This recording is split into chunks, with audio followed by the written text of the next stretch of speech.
Welcome to The Explainer. You know that feeling when you check your bank account at the end of the month and wonder, where did it all go? We so often ask ourselves a fascinating, almost philosophical question about our financial futures. Are they predetermined by some cosmic destiny, or do we actually have the power to control them through sheer discipline? Well, today we're going to explore this exact tension. We'll be bridging ancient attempts to map our fate with modern behavioral strategies that can actually save your wallet. Okay, so here's our roadmap for today. We're going to cover mapping your fortune, Parkinson's law of money, the lifestyle inflation trap, pretending you earn less, and finally, achieving stealth wealth. Let's jump right in. Section 1. Mapping your fortune. Long before any of us had budgeting apps on our phones or, those giant complex spreadsheets, humanity had this deep-seated desire to predict our life paths. We wanted to uncover exactly what the universe had in store for our bank accounts. Take a look at the Sudarshan chakra. It's a beautiful but honestly incredibly dense astrological map derived from Vedic traditions. Look at the intricate overlapping geometric sections and planetary alignments. It's like a giant cosmic puzzle. It represents an ancient, complex system attempting to calculate exact life events by comparing the positions of planets in the Lagna, Moon, and Sun charts all at the exact same time. It just goes to show you how much effort human beings have historically put into figuring out their predetermined destiny. And this right here brilliantly illustrates that desire to forecast our finances. This is the Hora chart, which is specifically meant for mapping out wealth. Notice how the planetary bodies are mathematically distributed to predict fortunes? It highlights a really fundamental truth about human nature, right? We desperately want to know our financial fortune before it actually happens. We literally look to the stars hoping to find a guarantee of riches written up there in the cosmos. Moving on to Section 2. Parkinson's law of money.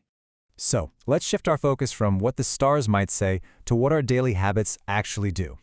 You might have heard of Parkinson's law in the context of a 1955 essay, which stated that work expands so as to fill the time available for its completion. Well, when applied to money, it describes this deeply ingrained human tendency where our expenses simply rise to match our increasing income. It is absolutely crucial to realize that this isn't necessarily a massive personal failure. Nope. Rather, it's a very strong behavioral tendency that affects almost everyone as they get older and more secure in their careers.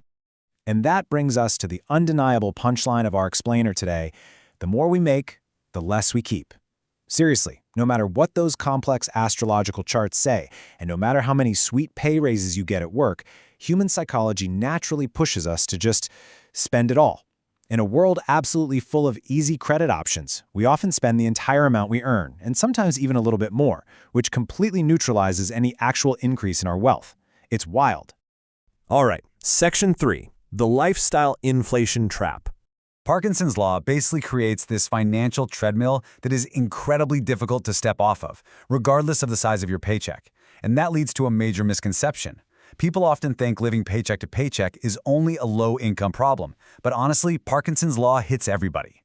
For someone on a low income, stretching beyond their means might look like a small amount of credit card debt.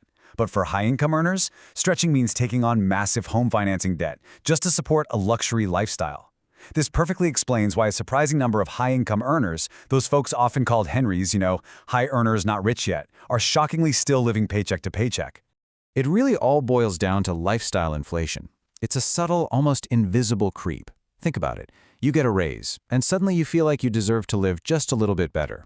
You dine out a bit more, maybe you buy a slightly nicer car, you take a slightly more expensive vacation. Before you even realize it, every single dollar of that new raise is completely swallowed up by the desire for this increasingly expensive lifestyle, leaving your actual net worth exactly where it was before. Which brings us to Section 4. Pretending you earn less. So if this psychological tendency is so strong, how do we fight it? Can Parkinson's law actually be avoided? Are we fundamentally doomed by our psychological destiny to spend every dime we make, or can we actually use discipline to break the cycle? Well, the good news is, yes, it absolutely can be avoided. Now, some people with very specific money personalities just do this naturally, but for the rest of us, we have to do it intentionally. The answer is beautifully simple, but I'll admit, it's incredibly difficult to execute in our modern, status-driven society. Here it is. Pretend you earn less. You literally have to intentionally cap your perceived income to stop that spending creep. If you get a $10,000 raise, you act as if you didn't. You force yourself into the mindset of someone who earns less, and you project that to others. You have to refuse to buy into the typical conspicuous consumption mindset that dominates so much of our culture today. And finally, Section 5, Achieving Stealth Wealth. Okay, let's look at the practical steps you can start taking today. They all revolve around building what we call stealth wealth. Basically, this means your net worth isn't visible to everyone on the street in the form of fancy gadgets, designer clothes, or luxury cars. Instead, your wealth is safely growing behind the scenes in your bank and investment accounts. It really means pausing and asking yourself, would anything bad actually happen if you decided not to upgrade your iPhone at every single opportunity? Or what if you decided to stay in your cozy starter home simply because, well, you're happy there? This connects perfectly to the famous millionaire next door effect. One of the absolute greatest hidden dangers of lifestyle inflation is that it's so closely linked to other people's lifestyles. Moving to an upscale neighborhood brings all these hidden compounding costs. It's not just the higher mortgage and property taxes. Suddenly, you feel pressure to put your kids in expensive private schools, or you feel strangely obligated to bring fancy champagne to neighborhood parties, even if you personally prefer the taste of a cold beer. True wealth is built by avoiding that neighbor-induced pressure altogether. Let's end on a bit of a provocative thought here. True wealth isn't written in the stars. It's hidden in the discipline of living below your means. So ask yourself right now, are your latest purchases really driven by some unavoidable financial destiny, or are they simply driven by the pressure of keeping up with your neighbors? You hold the power over your financial future. It really just takes the discipline to step off that lifestyle inflation treadmill. Thanks so much for joining me on this explainer, and I really hope this empowers you to totally reevaluate how you view your very next paycheck.